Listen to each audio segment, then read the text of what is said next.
जय श्री कृष्ण, राधे राधे।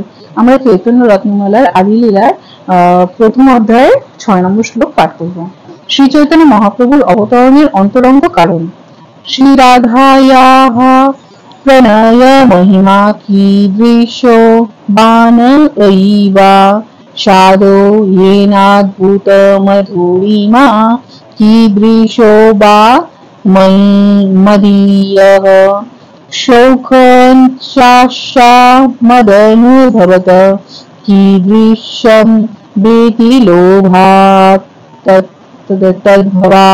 तद्भावाज्यः शमजनी शचीदर्भ सिंधु हरिन्दुः। অনুবাদ।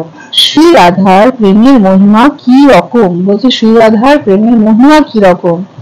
ওই প্রেমের দ্বারা শ্রী রাধা আমার যে অদ্ভুত মাধুর্য আস্বাদন করেন, বলছে শ্রী রাধা রানী যে মাধুর্য রসের দ্বারা ভগবানের যে প্রেমের রস আস্বাদন করেন, সেই মাধুর্য বা কি রকম, সেই মাধুর্য রস কি রকম, এবং আমার মাধুর্য আস্বাদন করে শ্রী রাধা যে সুখ অনুভব করেন, বলছে আমাকে প্রেম করে, আমার যে ভালোবাসা করে আমার প্রতি যে মাধুর্য রস শ্রীমতী রাধারানী অনুভব করেন, সেই সুখ কি বা কি রকম, সেই যে আনন্দ, সেই সুখানুভূতি যে কি রকম, এই সমস্ত বিষয়ে লোভ জন্মানোর ফলে বলছে এই আস্বাদনটা কিরকম, এই সুখভোগটা কিরকম, সেটা জানার জন্য ভগবানের খুব কৌতূহল হলো।